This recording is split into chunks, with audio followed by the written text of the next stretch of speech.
अस्सलाम वालेकुम जी। पिछली वीडियो में लॉगिन तक हमने कर लिया था। अब मैं आपको बताता हूँ कि इसको यूज़ कैसे करना है सॉफ्टवेयर को। तो सेटअप में जाएंगे, सबसे पहले कुछ चीज़ें होती हैं जो आपको एक दफ़ा डिफ़ाइन करनी पड़ती हैं, जैसा कि कंपनी सेटअप है। इससे मुराद ये है कि ये वही सेटिंग पेज है जो आपने शुरू शुरू में कर लिया था। फिर भी अगर इसके अंदर आपने कोई चेंजिंग वगैरह करनी है तो एडिट का बटन प्रेस करें और कोई भी चेंज कर लें, या डेटाबेस की फ़ाइल उठा के कहीं और रख दी है आपने, तो फिर भी आप उसका पाथ चेंज करके यहाँ पे दे सकते हैं। तो दूसरी चीज़ है कस्टमर। यहाँ पे आप अपने जितने भी कस्टमर हैं वो एक ही दफ़ा डिफ़ाइन कर लें, या साथ साथ भी आप कर सकते हैं। कोई नया कस्टमर आता है तो फिर भी आप वो कर सकते हैं, उनको फाइंड कर सकते हैं, एडिट भी कर सकते हैं। कस्टमर का कोई फ़ोन नंबर चेंज हो गया, एड्रेस चेंज हो गया, वो सारा यहाँ पे कर सकते हैं मैनेज। तीसरी चीज़ है आइटम। देखें आप क्या क्या सिलाई करते हैं, शर्ट पैंट कमीज़ शलवार कुर्ता पाजामा जो भी। अब हर आइटम की कोई ना कोई मेजरमेंट भी होंगी। जैसे मैं अगर यहाँ पे डिफ़ाइन करूँ पेंट, ठीक है, पेंट आप सिलाई करते हैं 1000 की, उसके अंदर फिर यहाँ पे हमने कुछ उसकी मेजरमेंट कटाइयाँ जो हैं वो भी ऐड करनी है। लेकिन अभी चूंकि हमने कोई मेजरमेंट पहले डिफ़ाइन की ही नहीं है, इसलिए वो लिस्ट अवेलेबल है ही नहीं है। तो ऐसा करने से पहले आपको मेजरमेंट के पैरामीटर जो हैं वो डिफ़ाइन करने पड़ेंगे। मैं न्यू पे क्लिक करता हूँ और यहाँ पे मैं फॉर एग्ज़ाम्पल वेस्ट है, ये शर्ट की उसमें यूज़ होगी, ज़ाहिर है ये भी एक मेजरमेंट है। फिर मैं एक और करता हूँ, लेंथ है, ठीक है, ये पेंट की उसमें ज़रूर आएगी। इसके बाद रिस्ट वगैरह है, ये भी कफ कह लें रिस्ट कह लें, ठीक है। और इसके अलावा जनाब नीज़ हैं, ठीक है, घुटने वगैरह। और इसके अलावा और ये टेलर जो हजरात हैं उनको तो बखूबी आइडिया होगा, जिस तरह आसन है, ठीक है, ये मैंने डिफ़ाइन कर ली। तीरा हो गया, ये मैंने डिफ़ाइन कर लिया। ये सारी जो हैं जितने भी मेजरमेंट आपने यहाँ पे डिफ़ाइन करनी है वो कर लें, ठीक है। यहाँ से फाइंड भी कर सकते हैं आप, ये लिस्ट एक ओपन हो जाती है, एस्केप करेंगे लिस्ट चली जाएगी, ठीक है। एडिट, किसी चीज़ को एडिट करना है, स्पेलिंग गलत लिखे गए हैं या वो करना ही नहीं था, तो फिर आप यहाँ पे उसको एडिट करके कुछ भी कर सकते हैं। यहाँ पे आपको एक चीज़ बताता चलूँ, एडिट करके अगर आप उसका स्टेटस नॉन एक्टिव कर देंगे तो फिर ये जो जिसको आप नॉन एक्टिव करेंगे ये आगे चल के लिस्ट में आएगी नहीं। वो फिर मैं आपको बाद में बताऊंगा कि ये कि मैं इस चीज़ की शायद अभी आपको समझ ना आए। बहरहाल आगे चलते हैं। अब आइटम मैं डिफ़ाइन करने लगा हूँ। यहाँ पे मैं आइटम डिफ़ाइन करता हूँ पेंट। पेंट आप सिलाई करते हैं जी 1000 की, और इसके अंदर जो ये देखें ये वही मेजरमेंट है जो अभी हमने डिफ़ाइन की थी। पैंट की वेस्ट भी होती है, ठीक है, लेंथ भी उसकी होती है, ठीक है जी, उसका रिस्ट तो नहीं होती, आसन होती होगी उसकी, ठीक है जी। ये तीन इसके अंदर मैंने पमाइशें या इनको कटाइयाँ कह लें या इनको मेजरमेंट कह लें वो मैंने ऐड कर दी हैं। आइटम एक मैंने ऐड कर दिया। अब एक और आइटम मैं ऐड करने लगा हूँ, वो है शर्ट। आप शर्ट भी सिलाई करते हैं और वो 800 रुपये की करते हैं, और उसके अंदर कौन कौन सी लेंथें उसकी डालनी है, तो ज़ाहिर है शर्ट का तीरा भी होता होगा, डबल क्लिक करेंगे तो ऐड हो जाएगा, ठीक है। अब उसकी समझ लें कि रिस्ट भी ज़रूर होते होंगे, ठीक है, जिसको आप कफ कह लें। और इसके अलावा उसकी जनाब लेंथ भी होगी, ठीक है। अब फॉर एग्जांपल मैं ये नी डाल देता हूँ, लेकिन मुझे याद आता है कि शर्ट के अंदर तो नी का काम ही कोई नहीं है, तो इस बटन से आप इसको रिमूव भी कर सकते हैं, ठीक है जी। ये इसके अंदर मैंने लंबाइयाँ मेजरमेंट डाल दी हैं, ठीक है। इसी तरह इसको मैंने क्लोज़ किया। अब मैं मेन ऑर्डर रजिस्टर पे चलता हूँ। कस्टमर आता है कोई, आप न्यू करते हैं, यहाँ पे F2 प्रेस करेंगे या फिर इस छोटे से बटन को आप क्लिक करेंगे तो फिर यहाँ पे जितने भी आपने कस्टमर पहले से डिफ़ाइन किए होंगे वो सारे यहाँ पे आ जाएंगे। अभी चूँकि एक ही है इसलिए इसको डबल क्लिक करूँगा तो ये आ जाएगा, ठीक है। अगर आपने इस फॉर्म को बंद नहीं करना, लेकिन एक नया कस्टमर अपने यहीं पे ही रहते हुए ऐड करना है, तो इस बटन को प्रेस करेंगे तो कस्टमर वाला फॉर्म ओपन हो जाएगा। और मैं यहाँ पे फॉर एग्ज़ाम्पल अपने नाम से ऐड कर लेता हूँ, ठीक है, ये कोई भी डमी डाटा मैं डाल देता हूँ और सेव कर देता हूँ। तो दोबारा से इस लिस्ट को खोलता हूँ तो जो अभी मैंने ये ऐड किया था ये आ गया। अब ये देखें जी, आज की डेट में मैं ऑर्डर बुक करने लगा हूँ। अब ये है एक्सपेक्टेड रिटर्न डेट कि आप उसको ये चीज़ जो सिलाई कराने आया है कस्टमर उसको कब तक वापस करेंगे। मैं कहता हूँ ये 30 अगस्त तक मैं वापस कर दूंगा। पेमेंट मोड मेरा ख्याल है कि ज़्यादातर क्रेडिट पे ही चलता है, क्योंकि जब पहले तो कोई पैसे दे के नहीं जाता, जब सिलाई हो जाते हैं कपड़े जो रिसीव करने आते हैं तब ही देते हैं, तो इसको पेमेंट मोड को आप क्रेडिट ही रहने दें। तो आगे चलते हैं जी। यहाँ पे आइटम की डिटेल है, यहाँ पे F2 करेंगे या फिर इस बटन को प्रेस करेंगे तो आपके पास लिस्ट आ जाएगी। ये वो आइटम्स हैं जो हमने पहले से डिफ़ाइन की थी, जिनके अंदर अभी हम मेजरमेंट ऐड करके आए थे। तो फॉर एग्जांपल जी, ये कस्टमर है, ये पैंट सिलाई करवाने आया है, तो ये देखें उसके अंदर जितनी भी हमने मेजरमेंट ऐड की थी वो यहाँ पे आ गई हैं। अब पैंट ऐड करवानी है, रेट उसका 1000 ये हमने जहाँ पे डिफ़ाइन किया था पहले। अगर यहाँ पे भी आप चेंज करना चाहें तो कर सकते हैं, लिख सकते हैं। अब क्वांटिटी कितनी पैंट उसने सिलाई करानी है, एक करानी है। अब यहाँ पे वैल्यू जो है उसकी दें कि उसने जो पैंट सिलाई करानी है आपने नाप लिया है, तो उसका नाप जनाब ये पैंट की वेस्ट जो है 36 है, लेंथ उसकी 40 है और आसन उसकी फॉर एग्जांपल 12 है। यहाँ पे आप अगर कोई स्टाइल भी है, कोई कट डिस्क्रिप्शन है, वो भी लिख सकते हैं कि लेंथ ऐसी हो, पांचा इस तरह का हो या आसन इस तरह की रखनी है, वो भी आप यहाँ पे कुछ भी लिख सकते हैं अपनी मर्ज़ी से। इतना करने के बाद ये सारा नाप लेने के बाद और ऐड करने के बाद ऐड आइटम टू ऑर्डर कर देना है आपने, तो ये बिल बनता जाएगा। अब मैं कहता हूँ जी पैंट के साथ शर्ट भी सिलाई करनी है, शर्ट करूँगा तो उसकी जो मेजरमेंट मैंने ऐड की थी वो आ गया है। तीरा मैं कहता हूँ जी 13 है, और रिस्ट इसकी मैं रख देता हूँ 10, और लेंथ इसकी मैं रख देता हूँ जी 20। ठीक है। अगर इसका कोई स्टाइल भी है, तीरे का कोई स्टाइल है, चौरस है मतलब गोल है, वो आपको पता ही है, वो भी आप यहाँ पे लिख सकते हैं।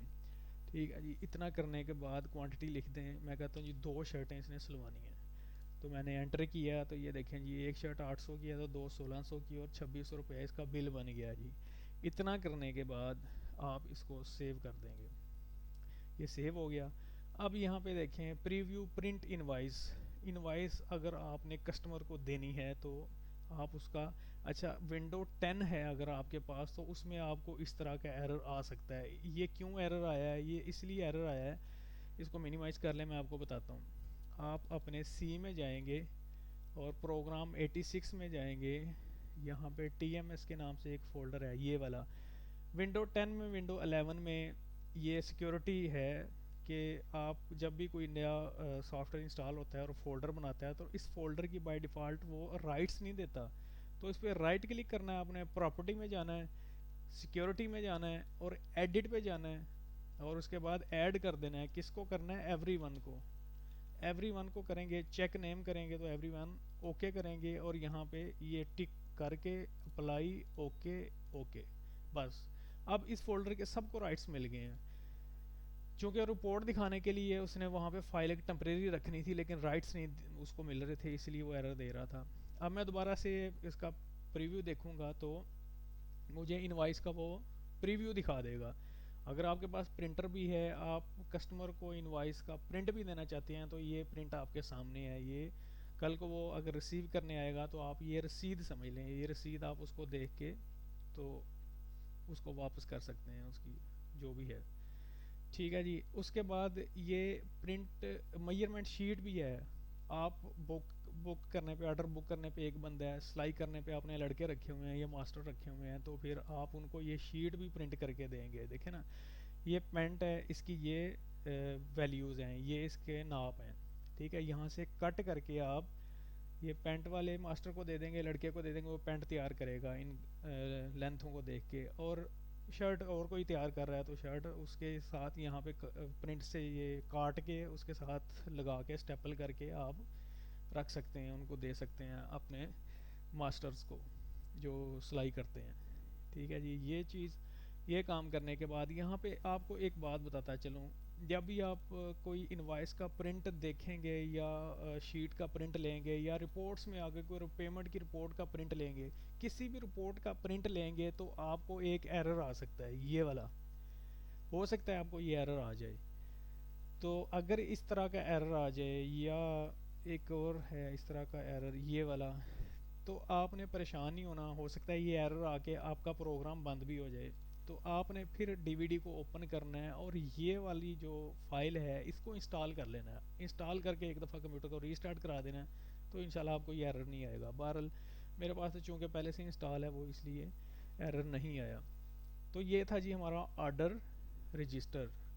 अब अगर ये कस्टमर है, ये अपने रिसीविंग करने के लिए आता है, तो फिर आपने पेमेंट रजिस्टर पे जाना है। ठीक है, ये देखें जी, अभी हमने जो बुक किया था, फॉर एग्जांपल हम ये कहते हैं जी उसका ऑर्डर तैयार हो गया है, वो लेने आ गया है, तो हमने इसको करना है एडिट, और यहाँ पे आपने कैश रिसीव कर लेना है। वो जी टोटल उसने कैश आपको दे दिया है, आप यहाँ पे कैश लिख के एंटर करेंगे तो बैलेंस में से ज़ीरो हो जाएगा, यानी उसके ज़िम्मे कोई नहीं है। अगर वो कहता है जी नहीं मेरे सूट आप दे दें, या मेरी जो चीज़ें मैंने सिलाई करी वो दे दें, लेकिन मेरे पास अभी 1500 रुपये है, बाकी मैं फिर दे दूँगा, तो 1100 रुपया बाकी उसका बैलेंस में चला जाएगा। ये आप दोबारा से उसके रिपोर्ट में जाके ना देख सकते हैं कि किस किस ने मेरे कितने पैसे देने हैं, इस रिपोर्ट में जाके, पेमेंट की रिपोर्ट में।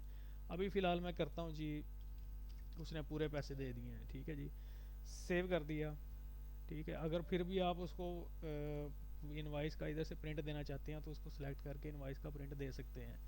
और आर्डर को यहाँ पे सर्च भी किया जा सकता है, कस्टमर का फ़िल्टर भी है यहाँ पे, किस कस्टमर को सर्च करना है आपने। ठीक है जी, वो भी है यहाँ पे। ऑर्डर डेट से करना है कि ऑर्डर नंबर से करना है, वो सारा फ़िल्टर लगे हुए हैं यहाँ पे।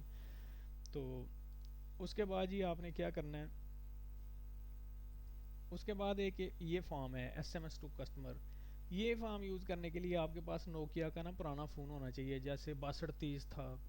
और या फिर अगर फ़ोन नहीं है नोकिया का पुराना, तो ये लिखा हुआ है best compatibility with Nokia old phones. अगर ओल्ड फ़ोन नहीं है तो मार्केट से ना एक GSM मॉडम मिलता है छोटा सा, वो 1500 2000 का मिल जाता है, उसके अंदर सिम डल जाती है, वो कंप्यूटर के साथ अटैच कर लें। उसके ड्राइवर वगैरह जब हो जाएँ तो कनेक्ट का बटन दबाना है, तो इधर कनेक्टेड लिखा आ जाएगा। तो फिर अगर आपने एक मैसेज सबको करना है तो सबको कर दें, अदरवाइज़ फिर फ़िल्टर लगा के कस्टमर के नाम से, एड्रेस से, फ़ोन नंबर से उस कस्टमर को आप यहाँ पे फैच कर लें। ये देखें ना, मैंने कहा जी मैंने ऑल कस्टमर को कोई अपनी प्रमोशन या कुछ भेजना है, तो वो सारे यहाँ पे आ जाएंगे, उनके फ़ोन नंबर लिखे हुए आ जाएंगे। ठीक है, ये फ़ोन नंबर प्रॉपर आप उसमें फॉर्मेट में लिखेंगे तो फिर मैसेज चला जाएगा उनको। यहाँ पे आपने मैसेज लिखना है और सेंड का बटन दबा देना है, तो वो जितने भी आपके कस्टमर हैं उन सबको SMS चला जाएगा। अगर आपने एक स्पेसिफिक एक ही कस्टमर को करना है तो फिर अनसेलेक्ट करके मैं कहता हूँ सिर्फ इसको जाए मैसेज, तो मैं लिख देता हूँ जी आपका ऑर्डर रेडी हो गया तो आके कलेक्ट कर लें, तो सेंड कर दूंगा तो वो चला जाएगा। सिम में बैलेंस होना चाहिए या फिर पैकेज मैसेज जो भी है आपका वो होना चाहिए, तो ये फ़ोन से ही सेंड करेगा, कंप्यूटर पे ही आप बैठ के सेंड कर सकते हैं। ठीक है जी, इतनी चीज़ आगे। रिपोर्ट है पेमेंट की रिपोर्ट, यहाँ पे सारे कस्टमर आ जाएंगे और आप पेमेंट की रिपोर्ट ले सकते हैं। मैं यहाँ पे फ़िल्टर लगा सकता हूँ डेट का, मैं कहता हूँ 1 अगस्त से लेके आज तक मुझे आउटस्टैंडिंग का मतलब ये है कि जिन्होंने मेरे बकाया जात देने हैं वो मुझे दिखा दे। अभी चूँकि किसी ने बकाया नहीं देना, अभी कोई भी नहीं है, सब ने पैसे, एक ही ऑर्डर बुक किया था उसने पूरे पैसे दे दिए थे। ठीक है, यहाँ से आप रिपोर्ट ले सकते हैं। वैसे मैं कहता हूँ कंप्लीटेड दिखा दें मुझे कि मैंने 1 अगस्त से लेके आज तक कितनी अर्निंग की है, तो वो मुझे ये दिखा देगा, समरी दिखाएगा। ठीक है, अगर मैं यहाँ से इस फ़िल्टर, ये सारा फ़िल्टर एरिया है, यहाँ से मैं कहता हूँ मुझे डिटेल भी दिखा दे, तो वो डिटेल दिखा देगा कि ये कस्टमर था, ये पेमेंट मोड था, और ये उसका नाम था, उसने ये दो चीज़ें आपसे सिलाई करवाई हैं, डिस्काउंट कोई नहीं आपने दिया, रिसीव ये है, बैलेंस, ये सारी चीज़ आपको डिटेल वो दिखा देगा। ये रिपोर्ट है एक छोटी सी। अगर आप कहते हैं जी अनसेलेक्ट करके सिर्फ मुझे इसका दिखा दें, तो वो सिर्फ इसका ही आपको दिखा देगा। अगर आप कहेंगे कि नहीं सिर्फ मुझे इस कस्टमर का दिखा के क्या सूरत हाल है, तो इसके अगेंस्ट चूँकि हमने कोई ऑर्डर बुक किया ही नहीं है तो इसलिए इसकी कोई डिटेल नहीं है हमारे पास। अब आ जाइए जी आगे, यहाँ पे है जनाब रजिस्टर। रजिस्टर करने का तरीका वैसे तो मैंने ये सारा लिखा हुआ है। जब आप इस फॉर्म को खोलेंगे तो यहाँ पे एक सीरियल नंबर आ जाएगा, और सीरियल नंबर आपने मेरे व्हाट्सएप पे व्हाट्सएप कर देना है, तो मैं आपको एक एक्टिवेशन की भेज दूंगा, द्राज के ऑर्डर नंबर और इनवाइस नंबर के साथ आपने भेजना है। तो नीचे यहाँ पे एक्टिवेशन की करके और रजिस्टर कर लेना है इसको, तो रजिस्टर हो जाएगा ये। और रजिस्टर जो एक्टिवेशन की मैं आपको सेंड करूँगा उसकी एक टेक्स्ट फाइल बना के ना अपने अलहदा से डी ड्राइव में या मोबाइल में उसकी तस्वीर लेकर आपने सेव कर लेना, ताकि कल को विंडो करप्ट वगैरह हो जाए तो फिर आप उसको रीयूज़ कर सकें। ठीक है जी, ये इसका है सॉफ्टवेयर का यूज़ करने का तरीका। फिर भी अगर कोई चीज़ रह गई हो और या आपको समझ ना आ रही हो तो फिर आप मुझसे व्हाट्सएप पे रब्ता कर सकते हैं, लॉग ऑफ कर सकते हैं इसको, आप चेंज पासवर्ड भी कर सकते हैं। यूज़र आईडी पूछेगा आपसे एडमिन और करंट पासवर्ड न्यू पासवर्ड दे के उसको आप चेंज भी कर सकते हैं।